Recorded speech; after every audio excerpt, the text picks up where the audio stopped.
Hey,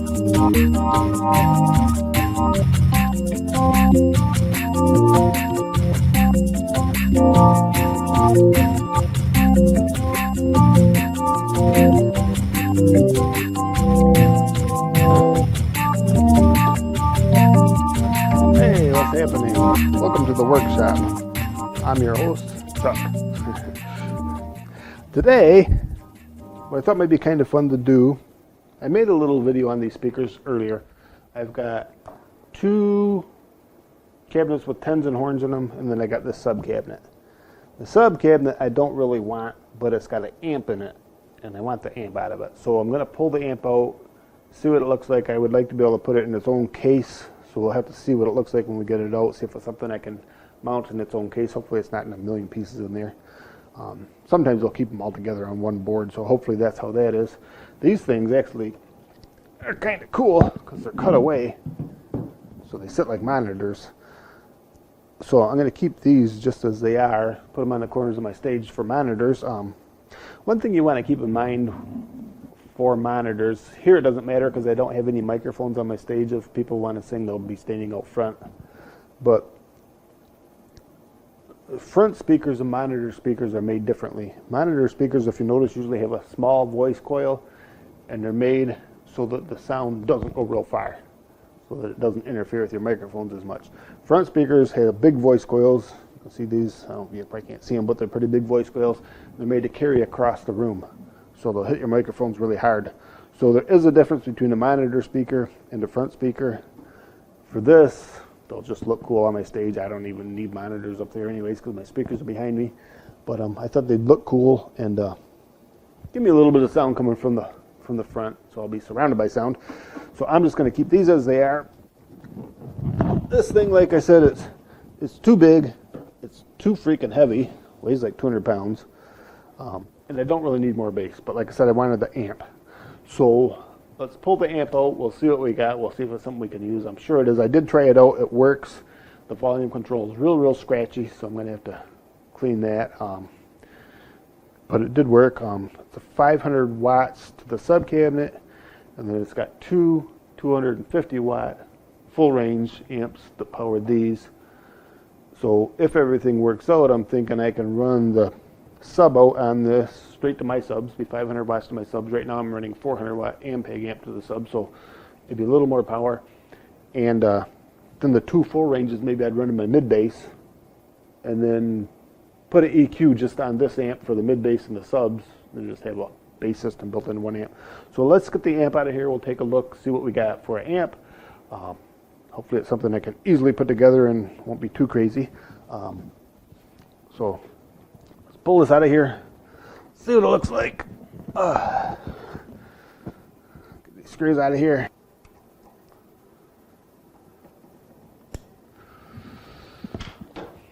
All right, see what we got here. Oh yeah, it's all on one plate. Plugs into the speaker here, and disconnect that.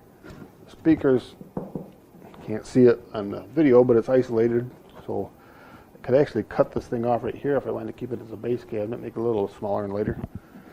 And then amplifiers all on one big plate here. Let me kind of zoom in for you, and then we'll take a look at what we got for an amplifier. Let me get the zoom here. I'm a horrible cameraman, but that's okay. All right, hopefully you can see all this. So what we've got, looks like we got a old school transformer, which I'm glad about. A lot of the new switching transformers that they use on the Class D power amps are, they don't have full transformers. I don't know how they're made. I'm old, so I deal with older stuff. But this has got the old school transformer. I like that because if the amp dies, I can steal a transformer out of it. These things can be expensive, and I always have a hard time finding amplifiers with voltages I want. I used to build amplifiers, so I was always looking for them, and I might get back into building amplifiers. So it's nice that it's got this full-size transformer. I could salvage out of it. It's not real old. It's got a lot of micro stuff, a lot of micro chips, tiny little resistors, so that stuff's really not salvageable if it dies or when it dies. But the transformer is, so I kind of like that. Looks like it has 2 drivers. I'm not sure how they get 1,000 watts out of 2 drivers, but it was plenty loud when I tried it out, so I'm sure it really is 1,000 watts. I just don't know how they did that, because they didn't used to be able to do that back when I was building them. And then they're using this metal plate as a heat sink, so they just got it strapped right to there. So that's the heat sink. There's no heat sink in there. There's no fan. It's got vents here. I think it had vents. Yeah, it's got vents on the bottom. And then all the controls are there. The power cord, fuse, and switch are here.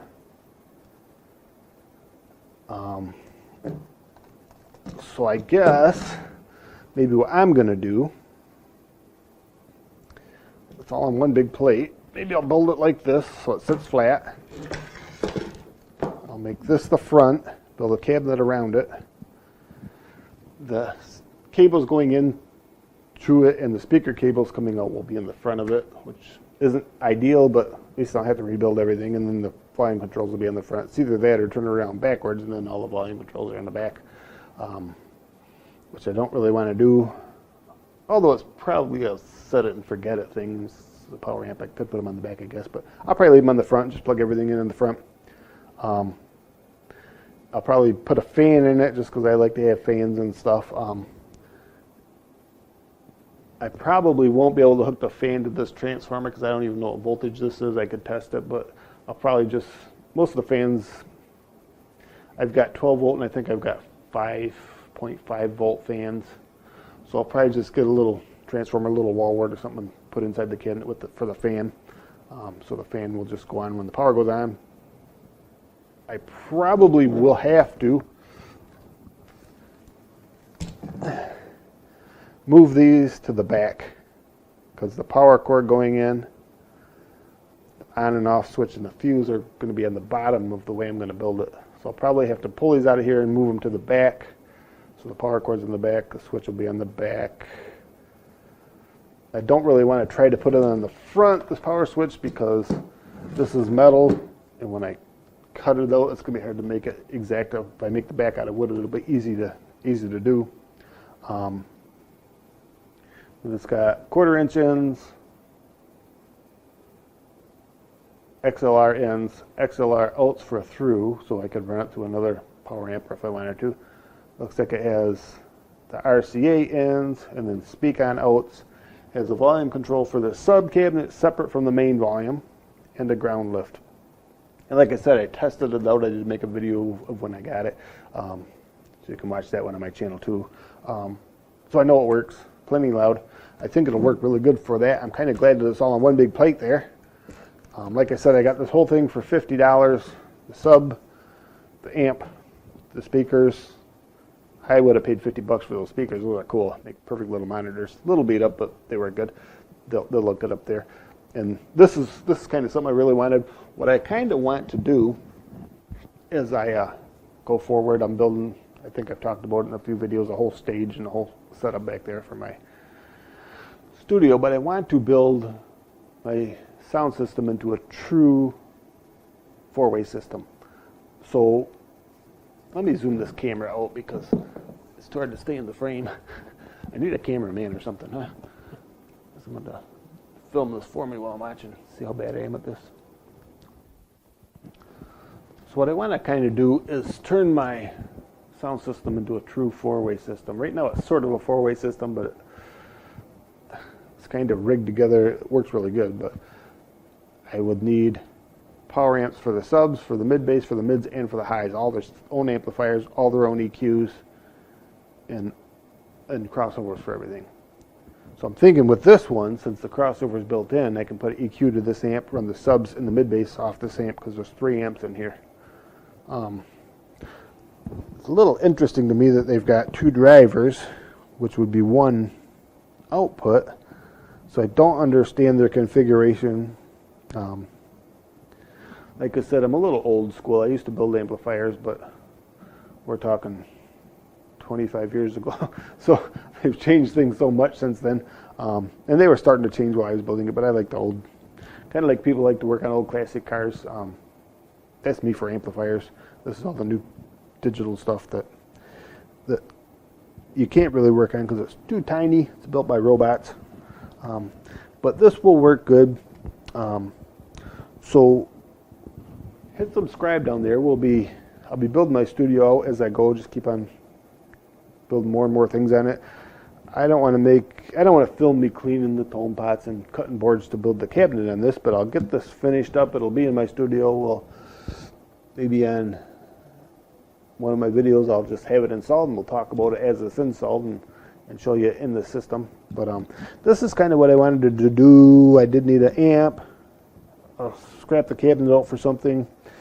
In the worst case, I'll just keep the speaker and maybe cut it up and use it as a rack. I could turn it into a rack, or who knows.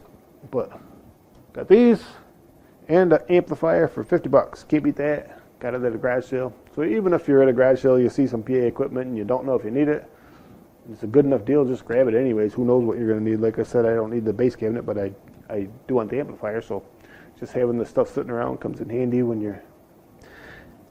as you go. So that'll actually work out really good. So stay tuned.